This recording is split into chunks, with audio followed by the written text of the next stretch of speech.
Yes, amanya nga bulijjo Engineer Peter wamu ne Engineer William okuva no mu sameblood construction company, the number one construction company in Uganda, a third company, a licensed company.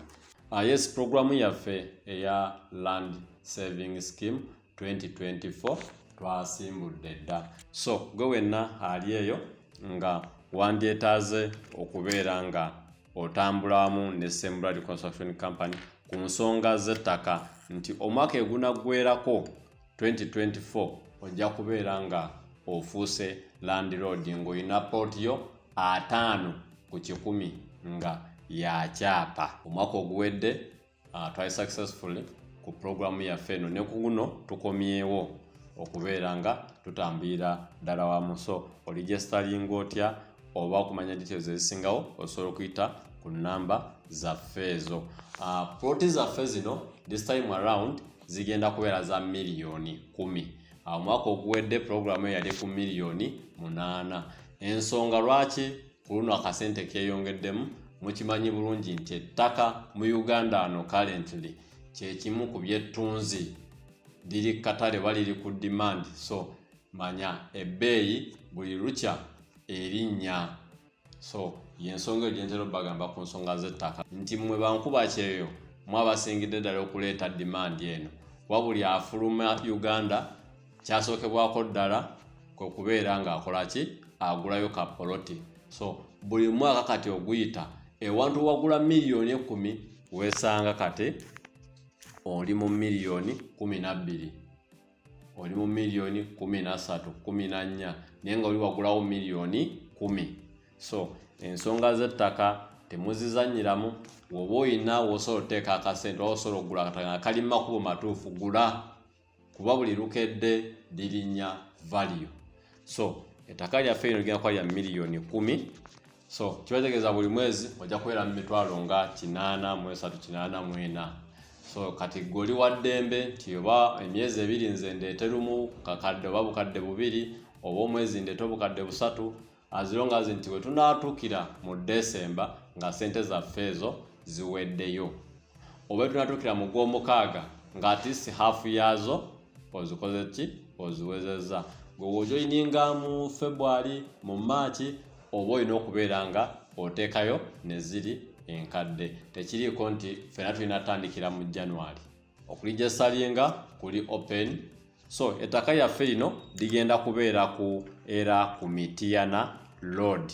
Yes, in today's video egenda kuba nga twogera ku muntu oyo ng'ennyingiza ye si yeeyo eryawo ey'amaanyi ennyo, mu njogera gye bayita eyamufuna mpola, nga wandyagadde okuba nga oyinzimba ennyumba efaanana bweti.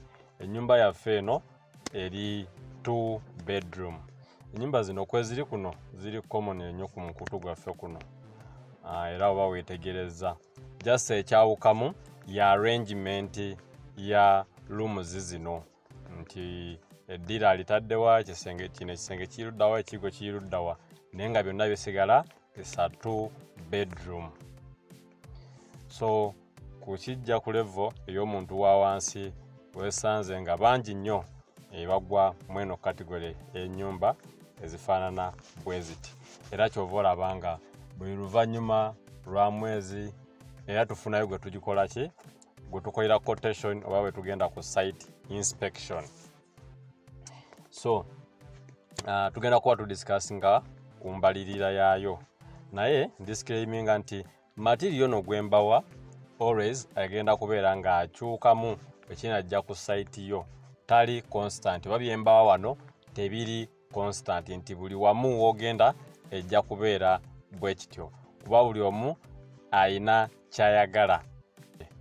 So n'olw'ensonga eyo okubanyonyola ku nnyumba yaffe eyo ng'emugyayo mu bifaananyi, eri 2 bedroom, simple 2 bedroom, erina ebisenge 2 ebisulwamu. Kati eno yo erimu ebiyigo, erina ebiyigo 2, erina ebiyigo birimu 2. Master bedroom erina ekiyigo ekyayo ng'emulaba ka sketch plan, oba katwandise ka floor plan, ne kino ekisenge nakyo kirina ekiyigo ekyayo, newankubadde mu ka plan kaffe kano tebiri well arranged, So wandesanze ng'omuntu akugamba nze wano ekyo ekiyigo sikyagalawo, ekyo ekiri awo mu makkati ekitambulira ku kino ekisenge, oli asobola okijjawo n'ekendeera mu buwanvu, kuba bwe tuba tutunuulidde erimu tulaga nti erina fuuti zirimu 3 ku fuuti 2. Eri mu fuuti 2 mu bugazi, mu buwanvu eraga eri fuuti 3. Kati ojja kwesanga ano ogikendeezaamu nga kino ekiyigo tukijjamu ne tusigaza ekiyigo kimu ekyomu kisenge eri master bedroom.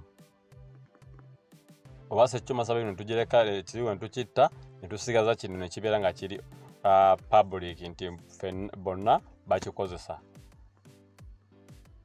So kati yeeyo arrangement gw'okyagadde, eno plan ebeera ekoze nga an example gw'abadde talina idea, naye tusobola okuba nga tukukyusizaamu ne twarranginga mu format endala. Oba ka plan tukakola ng'esadde 2 bedroom naye nga bino ebiri bino nga obirabye gwe nga tubikyusizza kusinziira ku gwe ky'oyagala. So n'olw'ensonga eyo era wano mba ngenda bbawaako ebisinga okubeera ebikulu. Nga bwe tutuukako eno ennyumba tuba twagala kumanya mataffaali, musenyu na seminti, era roughly toto yaffe ziba ssente mmeka omuntu ze yeetaaga okutandika ennyumba eno. So kati bwe tudda mu mbalirira ya material gwe twetaaga nga tusinzidde ku size y'ennyumba eno eri mu fuuti ziri mu fuuti 2 ku fuuti 3, naye ng'omuntu mulala asobola ogikendeezaamu ku reasons ze mbagambye. So wano tuba tugenda kutunuulira nnyo quantity y'amabulooka oba bricks ne quantity ya cement n'omusenyu. Ezo ze most common oba important items ze tuba twetaaga wano. So bricks nga tusinzidde ku size n'ekifo kye tugenda ozimbamu bwe kifaanana, tubaze $1,3500, naye nga zisobola okugenda 1, 4, 1 kitundu nga tusinzidde ku kitundu w'ogenda ozimba. Okujjako era n'ekirala kye tutunuuliramu ku bungi bwa bulooka buno, size ya bulooka gy'ogenda okwesa. For example twakootingako eno quotation ku client ali mu side z'e Masaka. Side z'e Masaka bulooka zaabwe size eba ntono, size entono eri mu inchi 3 n'obugwamu awo, ate neyo yaffe wano eri mu inchi 4 bulooka eno ey'ettaka. Kati ogenda kulaba nga wano walinja kukola 1,600, wano ng'ate nkoze 1,4. Ezeeyongeddemu ezo olw'okuba nti size tezenkana. So kati gwandaba oyinza okulaba quotation eno n'ogamba ate nze wali wambalidde 1,600 twano obaze 1,3 oba 1,4. Size matters. Okujjako ne location we tugenda ozimba wafaanana watya, nature yaawo, wasiropinga tewasiropinga. Kati ebyo bye bintu bisatu bye tutunuulira nga tubala omuwendo gwa bulooka: size y'ennyumba, location wegenda ozimbibwa oba nature oba landscape, ne size ya bulooka eyo gye tugenda okukozesa. Okay, so that is it.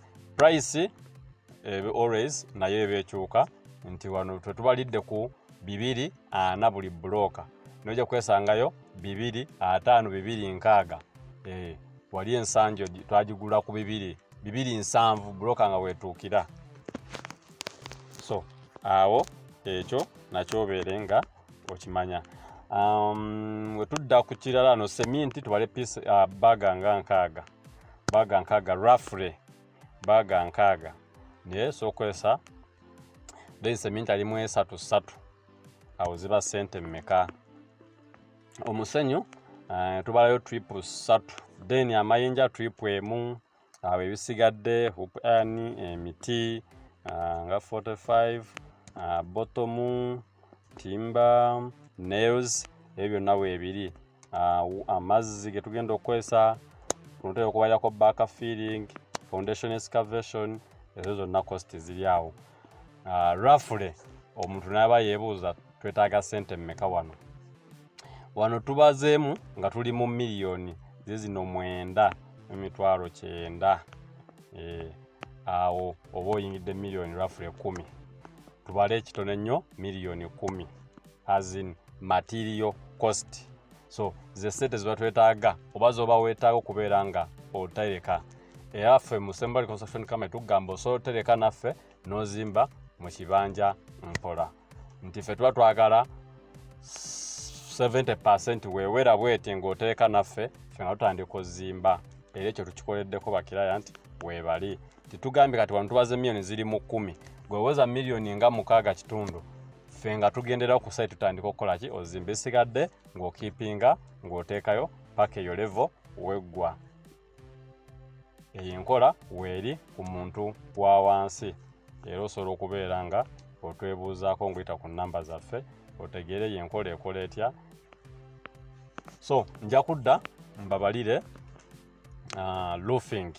Neera roofing naye era takyukakyuka nnyo ne ku ziri project ze nateekako kuno eza 2 bedroom.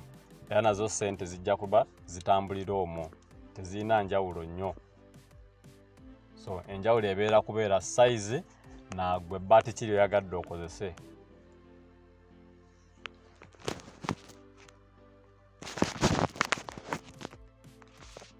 Nakubamba kumyano Engineer Peter okuva no ku Sameblood Construction, your number 1 construction company. Mbagala nnyo. See you next time. Bye bye.